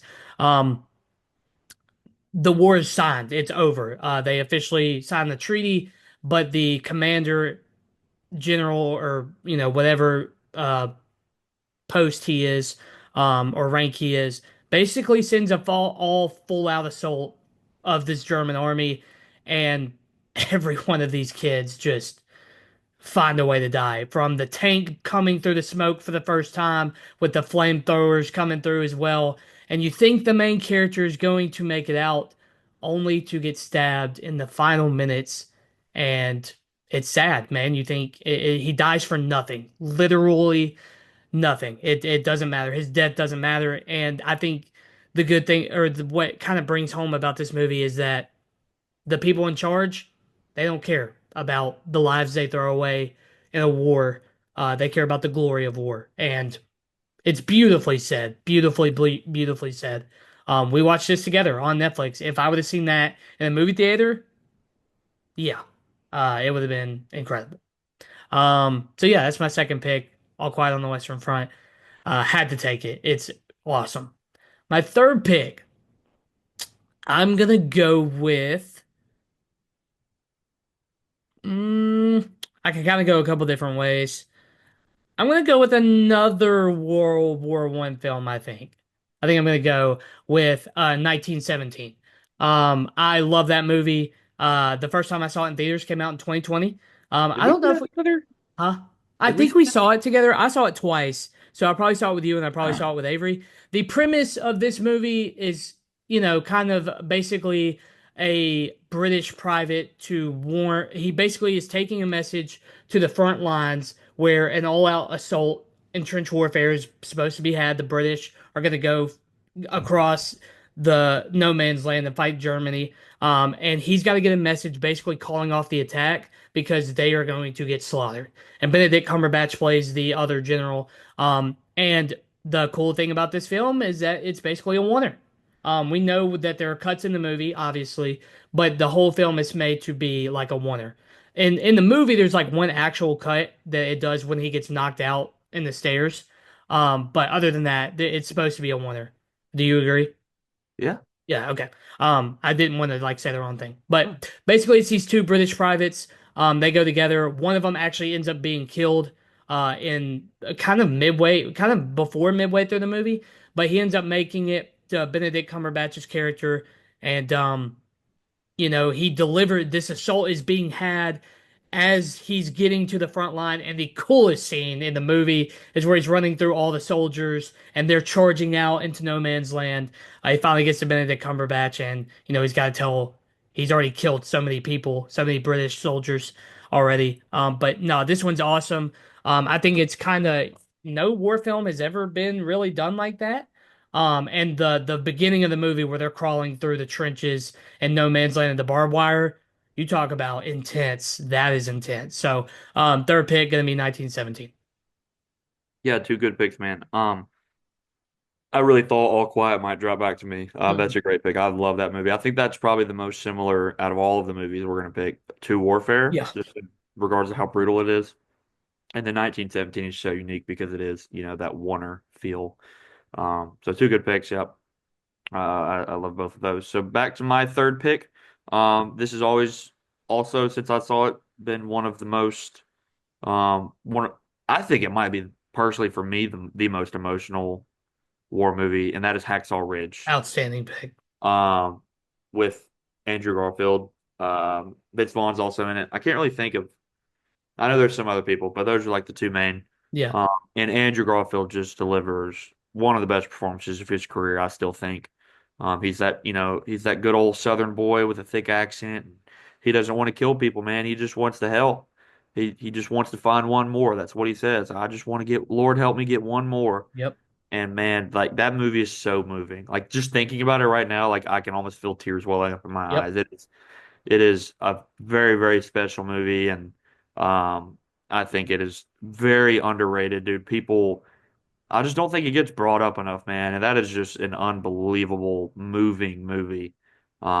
Beautiful story, true story, and then at the end of the movie they show the real guy, um, saying his famous line, "Just let me get one more." So. Yep. Um, I absolutely love Hacksaw Ridge. Yeah, so that's my third pick. Great pick. That's Um, really good. yeah. So I've been looking here at a couple. I've honestly kind of struggled a little bit because there are just so freaking many There's a good. lot. There's a lot of good war movies. But I'm gonna go this one. Partially partially because of cast. I really love the main uh, trio of guys in it. Hold up, I'm pulling it up just to make sure. Yes, yes. So I'm gonna go with the Hurt Locker. Um, Are you kidding me? yeah. Oh, What? I thought I was gonna. That was an easy next pick for me. Yeah. God No, dang man. it. The Hurt Locker. I haven't seen it in a while. I'm not gonna lie. That's why I had to check. I couldn't remember like Jeremy Renner, what's in Anthony it, but it's Mackie, Jeremy Renner and Anthony Ray Mackie. Ray Fiennes. Fiennes is in it. Yeah, Guy Pearce is also in it. I hate you. Yeah, a couple other people, man. That's it's the movie about the bomb squad. The bomb squad. They go and test out bombs with their bomb suits on, and um another one of those like really moving emotional movies. If I'm correct, didn't it win Best Picture at the Oscars? I Um, think it did. let's see. Hold up. You did. You're Awards. right. Correct. Academy Award for Best Picture. Yeah, dude, unreal movie. I kind of want to rewatch it. I probably haven't seen that movie in like I don't know. It might be like 10 years since I've seen it, but I've seen it a couple times and it is just unreal. great cast. I love Jeremy Renner and Anthony Mackie, man. Yeah, So, yeah. yeah, Hurt Locker is just awesome, awesome movie. I definitely like talking about this makes me want to go rewatch it, so I'll probably do that soon. But yeah, so Hacksaw Ridge and Hurt Locker are my third and fourth picks. Um, back over to you. Let's hear your fourth and fifth. All right, so I got four and five. Yep. You, I thought I was a lock for her locker. Like I thought that was gonna be four easy. So I don't. I'm gonna. I hate you. Okay. Okay, so this one that I'm gonna go with four was gonna be my number five, and let me make sure I get the cast right. Okay, so this one is almost, if you've seen it, is one of the inspirations for the first Call of Duty games. Uh, and it's got Jude Law and Ed Harris as dueling snipers in the Battle of Stalingrad in World War II. Enemy at the Gates is awesome. Oh my God, it's awesome. Jude Law plays the Russian sniper, and Ed Harris plays like a ruthless Nazi sniper. It's I think it's sick. The scene where he has to use, they're kind of like in dueling parts, and he has to use the mirror to look at the sniper glint, and as he's looking, the German sniper just smokes it out of his hand. It is like a dueling like like a masterful snipers going back and forth, basically like trying to figure out, or the best way, because they're both like really talented snipers. um this movie's so cool to me because the Battle of Stalingrad is awesome in history. I say awesome, that's a really bad word. It's cool to learn about. There's the right word. It's very cool to learn about. So yeah, no, I that one's sick. It's kind of the one that, like, at the very beginning, where Stalingrad's like burning to the ground, they're sending Russians in. If you've ever played Call of Duty Finest Hour, that's where that scene inspiration comes from. So very, very cool that they put that in there. Jude Law is really good in this movie. Ed Harris is very interesting as well because you don't really see like dueling snipers go at it unless in another movie you might take. I'm actually not going to take it, so we'll talk about it probably in a minute. But yeah, no, I've Enemy at the never seen Gates is that. going to be Never seen that movie. Enemy at the Gates. Never seen it. I watched it for the first time. It was like on cable, but I ended up trying to like find and rewatch it. I ended up using an illegal movie website to watch it in college that you probably sent me. So no, I rewatched it in college, and it's I need to cool. watch it, It's man. I'll huh? check it out. I'll Yeah, check it out. and it's a lot of like waiting out and thinking, and you kind of get like inside these guys' minds and like stuff like that. So all right, now I have to pivot because I thought my five was a lock. Let's see, number five, number five. There's a lot of movies I could go to. I'm thinking of like three. I'm thinking of like three Vietnam movies, so I'm probably gonna go one of those. Um, you know what? I'll do this one. Let me make sure I get the cast right for this one too. What the hell? Okay. Okay, I'm gonna go ahead and say it is a movie about the Vietnam War. My fifth pick is going to be Apocalypse Now. Have you ever seen that? Nope. Sure haven't. Apocalypse Now is basically a squad in Vietnam, and Vietnam is basically um kind of known for its brutality. For the Vietnamese versus the Americans, and there were a lot of what you call like uh atrocities committed against both sides. Um, and this actually also won for Best Cinematography the year it came out, won the Oscar for Best Cinematography. One of the most famous scenes is I love the smell of napalm in the morning, and you got the Americans dropping napalm. It is it just kind of captures the brutality of what was going on in Vietnam. The squadron is very, very cool.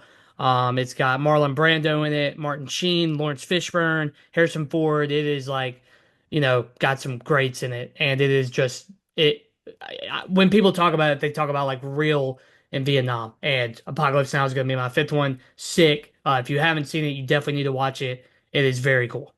Check it out for sure. Both of those.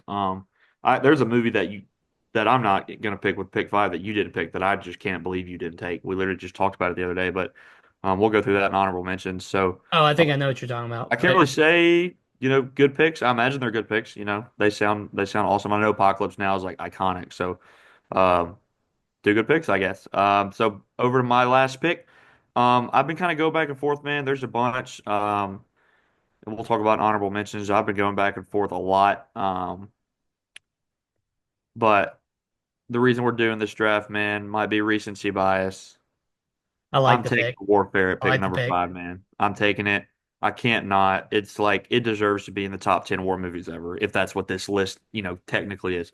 It is, it is, I mean, we just talked about it for 30 minutes. It's just unreal. It's moving. It's different than anything else on this list. The only movie remotely close to it, I would say, is All Quiet on the Western Front. And even that is like, takes place over the course of years. Yep. Um, it's this, I mean, I'm not going to continue ranting Yeah. on it, No, but great I pick. felt like I had to take it.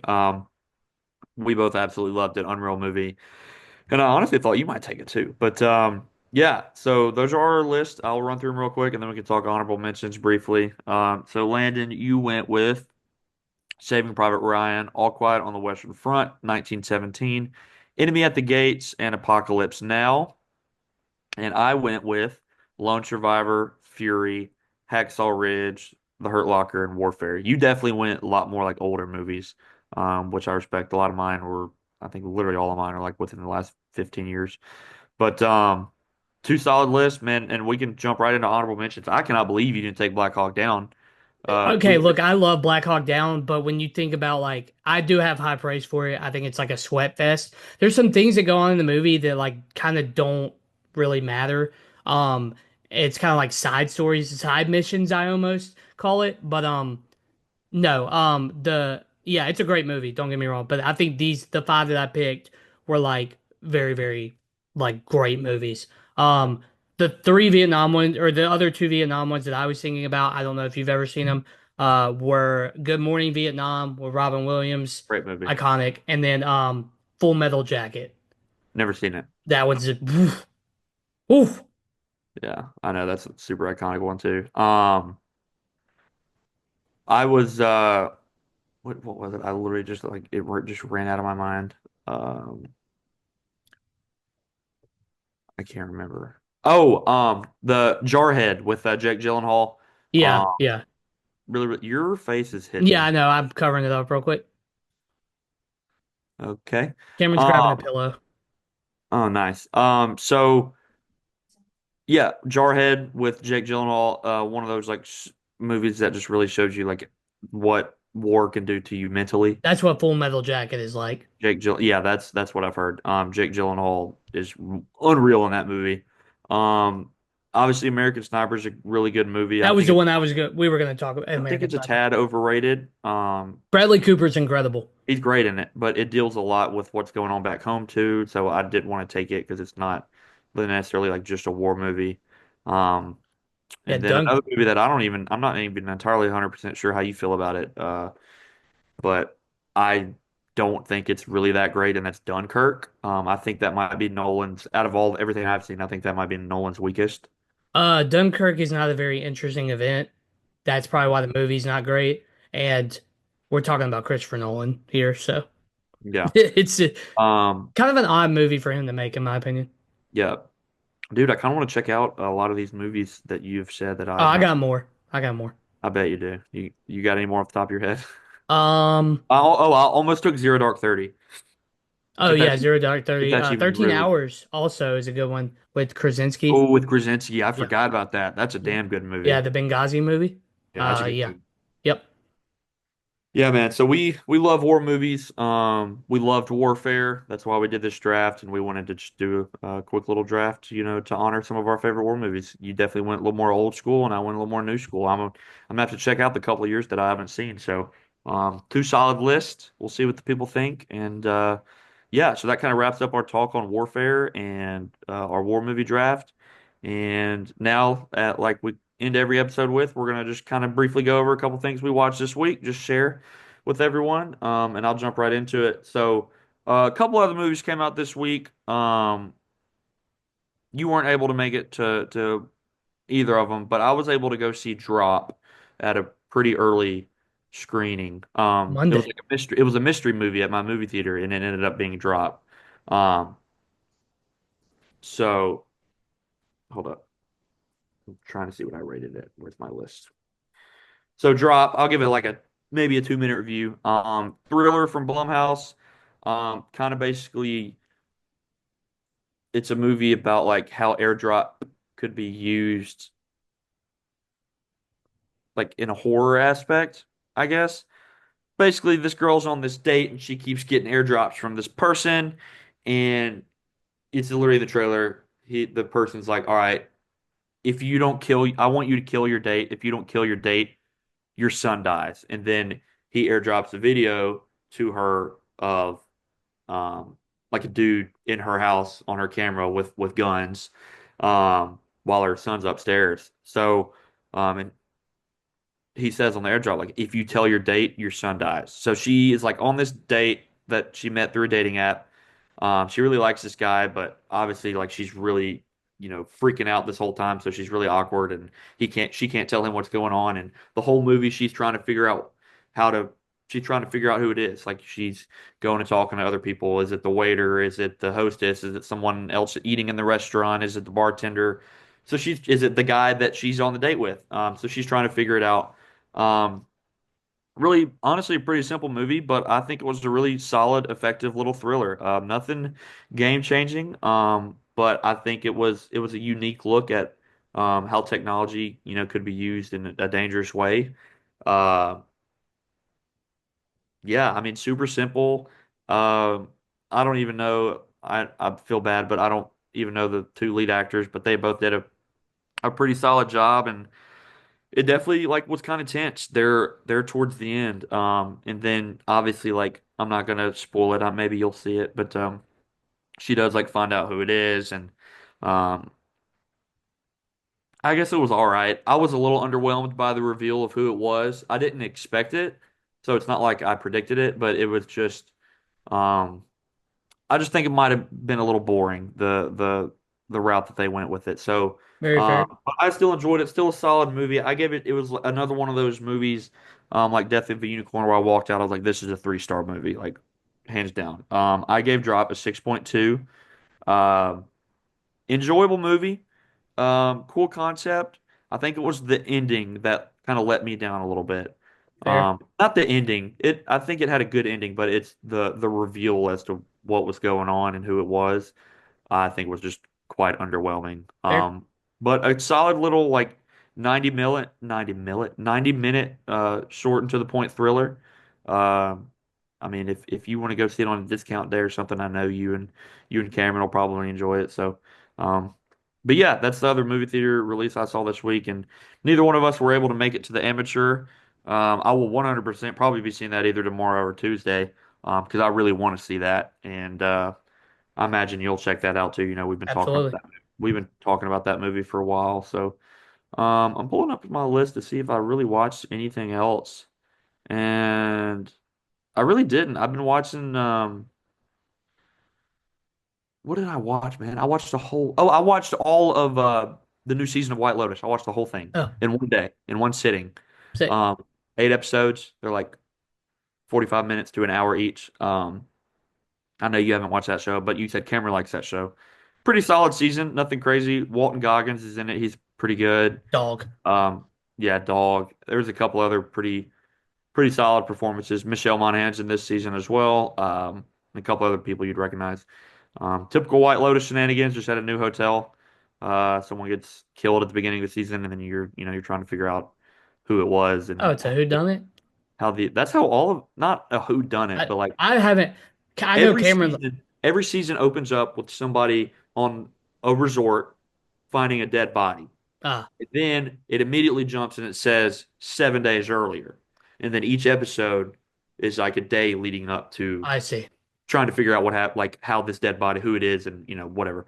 So they're kind of like whodunits, sort of mysteries, Yeah, but but they don't have like they're a more detective. so comedies than anything, I think. Gotcha. But anyways, I watched all that. That took a whole day, and um, along with Daredevil in the studio and Last of Us and stuff. I feel like I've watched a lot of like TV shows this week. I Yep. actually refreshed myself on the previous USS Callister episode of Black Mirror. I Oh, actually nice. watched that yesterday or 2 days ago, Nice. because I know there's like a part two in the new season, Yep. which apparently is really, really good. People are saying that's the best episode from what I've seen. Like From what on, I've seen from two people, that's the second best episode. yeah. So I'll definitely be watching that this week, and I'll give my little review next week. But yeah, man, I didn't really watch anything else. The only movie I watched was The Place Beyond the Pines with Ryan Gosling and Eva Mendes and Bradley Cooper. I'd never seen it. Have you ever seen it? Nope. Pretty cool movie. It's on what's it on? Netflix, I think. Yeah, it was on Okay. Netflix. Nice. He's a stunt man, like on a circus show, side show, and he is in love with Eva Mendes, and then Bradley Cooper plays like a cop. Um, there's like kind of a heist movie as well. Really solid movie. If you ever look for something to watch, I recommend. So, uh, Word. what'd you get into this week? Um, Mine's like probably less fun, but I did watch it this week. Yeah. The first one I watched in 2 days. It is 9 episodes, I think, on Netflix. And they have another like documentary that's about 9/11 and the war on terror, but this one's about the making of the bomb in the Cold War. It's one of the best documentaries I've ever watched. Probably if not the best. It's awesome. And it basically leads up to the stuff happening overseas in Ukraine and Russia. That's where it kind of ends, and kind of stuff like that. Uh, Very in depth. A lot of stuff I didn't know. Very awesome. Second one is also on Netflix, and this one is kind of like your Hard Knocks type stuff, quarterback, wide receiver that they're doing the stuff on Netflix. This one's basically Boston Red Sox. And if anyone knows me, big baseball guy over here. Cole's a big basketball guy, but we also love the NFL, but we have our other sports that we like. I'm a baseball guy. This follows the Boston Red Sox last year, 2024, and you get like four guys that it kind of follows. They're all awesome. It kind of one of them reminds me of me in college when I played, calling myself a loser and telling myself I suck and that I'm never going to amount to anything. I feel that on a personal level. So yeah, that was really good. I finished that actually last night. And then the third one that I've started, I have not finished. We've only watched like the first 2 or 3 episodes, is The Pit, which is on HBO Max, and basically a medical drama that takes place in Pittsburgh. But with most medical dramas, they have a lot of life stuff, like drama stuff about like their personal lives. This one, I will say, really focuses on the stuff going on in the emergency room. There's still like background stuff going on about the main character, but for the most part, it's about like stuff that happens in a trauma unit in Pittsburgh, and it's play on words because it's the PITT, which is you call the area the pit, but it's also Pittsburgh, so it's kind of like a double meaning type thing. It's pretty cool. But no, this one is pretty gruesome. Got some cool injuries in it, some side stuff, and it's the main character is likable. He's smart, obviously, and he cares about what he does, and I like stuff like that. I like the medical dramas that are real, like that are put you in the trauma unit, put you in the ER, kind of like the dealing with the injuries. I don't care about your love story, you cheating on your wife or stuff like that. Stuff sucks. I'm talking to you Grey's Anatomy and I'm talking to you Chicago Med. So no, the pit's actually really good. I think it's actually gonna be probably top tier like medical drama. But other Yeah. than Yeah. that, No, that it. Sorry. no real movies. I've been kind of watching a lot of shows. Yeah. Um, and then my intent this week, I didn't plan on watching the two things on Netflix, so that's why I did not watch Paradise. Paradise will probably start this week. Yeah. Awesome, man. Yeah, I'm not the biggest medical drama guy, but I have heard that The Pit is really, really good, and I think it got renewed for season two as Yep, well. yep. It like just ended, like the Yeah, it first just season. ended, and they said season one or season two is going to come out early next year. So, Yeah. um, yeah.